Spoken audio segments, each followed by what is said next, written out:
So ito na nga, hindi pa rin ako tapos pagtitiklop, no? Samahan nyo muna ako magtiklop ng aking mga damit. Dahil mamaya, maglalaba naman tayo. Kaunti lang naman yung lalabang ko. Para hindi tayo naiipunan ng labahin, ng gawain. Sabi nga, gawin mo na. Huwag mo nang ipagpabukas pa. Di ba? Kung kaya mo rin lamang gawin, gawin mo na. Bakit ipagpapabukas mo pa? Para hindi ka naiipunan ng gawain. Kaya ikaw, umangon ka na. Huwag kang tamad. Bawal ang tamad dito sa Quezon. Kung hindi ka naman taga Quezon, bawal pa rin ang tamad. Joke lang. Bangon na. Gawin mo na ang dapat mong gawin. Kasi mas maganda nagagawa ng maaga kasi natatapos ka ng maaga, di ba? Yun. Para wala ka nang gagawin, o di relax ka na. Tulad ko, lagi akong yan ganito, maaga laging gumigising. Nahanap ng gagawin, hindi pwedeng walang kakalikot kung anong pwedeng kalikutin. Kalikutin mo yung ilong mo. Joke. So yun, parang nakakatamlay kasi pag hindi ka nakakakilos, ano. Kaya dapat kahit anong na pwede mong gawin mo na. Lalo ka naman lalambot pag wala kang ginawa. Pag hindi ka kumilos. Ayun. May pumasok, lumabas uli. Hindi, mahihain talaga sila sa camera. Ng aking mga anak dito, mga mahihain sa camera. Ikaw mahihiya sa camera kasi mukha mo naman yung pinapakita mo, di ba? Yeah. Tulad yan. Ang lambot kasi ng upuan na to. Ito guys, na ano na siya, na-fold na lang ganun. Ayan oh. Malambot yung ayan, diba, nalaglag na naman tayo. Kaya sa dulo ako na upo eh. Ay nako. Dalawang beses na yan nung ginagawa tong hair ko. Natumba din tayo. Bumigay din yung upuan. Pero hindi naman nasira. Parang na-fold lang siya ng yung paa niya. Andun po yung sa vlog ko, mapapanood nyo. Habang inaayusan ako ng buhok, bumagsak tayo. Buti na lang mababa, ano? Hindi mataas. Ayan. Ganito po kasi ako mag-ayos ng damit, magtiklop. Talagang daig pa ang pinalansya.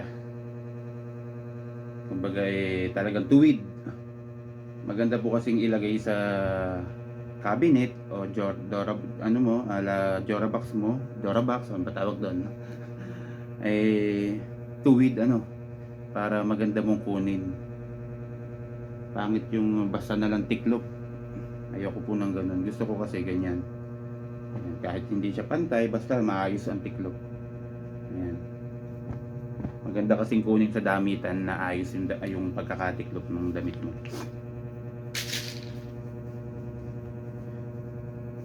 Ayan. Tsaka pag titiklopin mo, syempre baliktarin mo. Anuin mo yung iharap mo yung baliktarin mo yung damit mo, hindi basta mo na lang titiklopin. Ayan.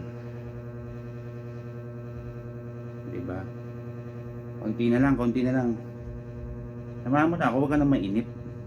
Konti na lang to. Tapos mamaya samahan mo din ako maglaba. Maglalaba tayo, tapos tama ka pa, punta naman ako ng Sariaya. Samahan nyo lang ako. Nood lang kayo ng vlog ko. Ayan, nangangati na yung aking ulo. So parang pang ilang araw na ba to? Parang isang linggo na yata, no? So, parang 4 na araw. Parang gusto ko nang tanggalin. Baling katipalan nito sa anit. Kamot ako ng kamot para ako may kuto. Ayan, medyo luwag-luwag na nung banat na banat. Ngayon medyo luwag na siya kasi siyempre nga natagal, naluag. Ganun ba yun? Eh parang gusto ko nang tanggalin. Pag tinanggal ko to, kulot ang itsura. Makati pala to. Pag nung inaayos nung ni Ella, yung girlfriend nga po ng aking isang anak, eh ang sakit, binabanat niya halos, tawag dito, ang sakit po sa anit, binabanat, para akong may alaga sa ulo. Ganun. Kaya parang gusto ko na siyang tanggalin, pero parang nag-e-enjoy pa ako, no. Hayaan ko muna, magtiis na lang ako na nangangati yung buhok ko. Kating-kating nga po yan, no. Ayan. Tapos pagliligo, syempre dahan-dahan. Ang gagawin ko po ay kakanawin ko na, tutunawin ko na yung shampoo doon sa tabo. Yan, pagkagatunaw, saka ko siya ibubuhos yung may shampoo. Yun na po yung pinakaano ko. Kasi nga po, pag hindi mo siya makukuskus ng ganun eh, magugulo lalo. Kaya kumbaga dahan-dahan lang. Tapos lalagyan mo siya. Pagkatapos, sabi nga blower daw. Wala naman akong blower. So ginagawa ko na lang, ganun-ganun na lang ng towel, ganyan, tutuyuin. Tapos may mga matirik-tirik na po yan ng buhok, gagawin nyo, lagyan nyo ng gel. Para yung mga tirik na buhok na na nagulo ay bumaba ulit. Ganyan, ginaganyan ko po yan ng gel, ginaganyan. Ganun.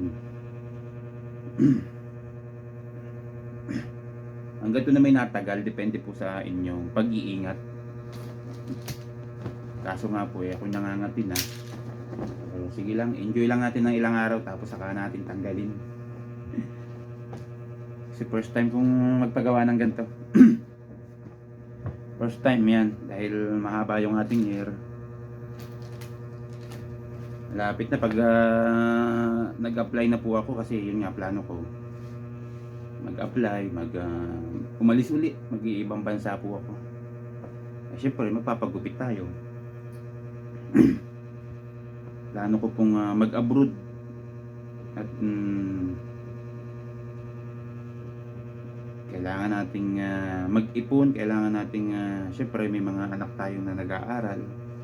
Ayun, kailangan nating kumita. Yun naman mong ginagawa ko sa bypass, hindi naman po kalakihan yung kita ko. Sabi nga may matrabaho lang, may kahit paano may konti kinikita naman, pero hindi naman po kalakihan. Kumbaga hindi po sapat. Kaya need nating magtrabaho, mag-ibang bansa. Kunting tiis dahil malayo sa pamilya pag ganun nga po. Dahil kailangan mong kumita para din sa pamilya. Kaya laking tiis po pag ganyang nag-OFW. Ako naman po ex-abroad. Galing na ako ng Dubai, galing na ako ng Iraq, yan. Galing na ako sa Kish, yan. Ano pa ba napuntahan ko? Sa Oman. Ayan, galing na po ako sa mga ex-abroad na po ako. Ako po ay, ang trabaho ko po ay, yan, napakwento na. Kinikwento ng buhay. Ang aking trabaho po nun ay, ako po ay salad maker sa kitchen ng Arabic food po yung akin. Salad maker, juice maker, yan po yung aking mga ginagawa. Nagawa rin ako ng pizza. Yan po sa Dubai. Sa Dubai, yun ang trabaho ko doon. Tapos kaya po ako lumipat ng Iraq dahil syempre nga po sa Dubai po ay hindi naman kalakihan din ng sweldo. Tapos baguhan pa ako noon. Parang sinasahod ko lang yata noon nasa 25,000 sa pera natin. Ay sa Iraq po, nagkaroon ako ng opportunity na makapagtrabaho doon dahil may isang kaibigan na nag-alok ng trabaho na yun nga po, ako po ay sa army base na napa-assign sa army, sa mga army po. Super, di ba, sa Iraq napakadelikado, sabi nga. Pero nung nadala naman ako doon, safe naman po kasi nasa loob naman po ako ng army. Ako po ay cashier doon. Cashier tapos stacker. Yung pong nag-aayos ng mga gamit doon, mga grocery, kung ano yung mga binibili ng mga army, mga gamit nila sa mga damit, mga ganun po ang mga tinda doon, marami po grocery, mga gamit ng mga foreigner. Ayun, yun po ang aking trabaho sa Iraq. Kaya po ginrab ko yung work na yun sa Iraq dahil medyo maganda po ang sweldo, malaki kaysa naman sa Dubai.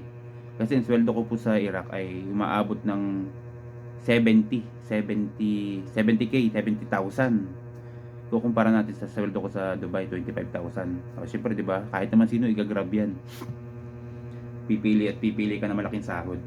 Kaya yun, napapunta po ako ng Iraq dahil sa isang kaibigan din. Kaya maraming salamat yung kay Gilbert, kung ewan ko kung nasan siya ngayon. Kay Elmer na yan nasa ano, si Elmer po ay nandito na sa ano nandito na sa Pinas. May mga business na po siya. Yung Gilbert po, hindi ko lang alam kung baka nasa abroad pa yun. And thank you, shout out sa inyo.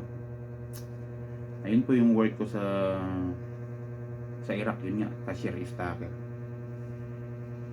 Ang ganda ng work kasi isa pa, nung napapunta ako doon, halos libre po lahat. Libre, wala akong binayaran ni 5. Tapos yung pumsweldo mo, masisave mo yun, maiipon mo, wala kang, kumbaga parang ang budget ko lang $100 lang. Yun lang ang budget ko. Kasi po, libre nga po lahat dahil libre po ang tirahan. Libre po ang pagkain. Oh, nakakapag-gym pa ako. 'Di ba? Nakakapag-workout pa ako kada pagkatapos ng trabaho or day off ko, yan po. Lahat po libre. Ang meal po namin diyan ay 4. May midnight pa po 'yun. Umaga, tanghali, hapon, tapos may midnight pa. Ayan. Kaya parang ang laking tulong nung Iraq sa akin nun. Dahil ang laki na ng sweldo mo, halos libre pa. Wala, maiipon mo talaga yung pera mo. Kaya sana makabalik uli ako diyan ha. Yan po yun po ay di Baghdad nga po, malapit po sa Camp Taji. Camp Taji yun. Camp Taji, Iraq, kampo po yun, kampo. Kampo po ng mga army. Halos marami rin po mga Pilipino doon na army. Ayun, yun po yung aking work. Yun naman pong ibang bansa, ko bagay Oman, yun po yung mga nag-exitan ko lang. Exit, doon po ako nag-exit, mga ganyan. Pero hindi naman po ako talaga nag-stay na matagal doon, hindi ako nag-work. Kaya nasabi ko lang na napuntahan ko yung lugar na yun. Parang nag-exit lang po ako sa mga lugar na yun. Ayun.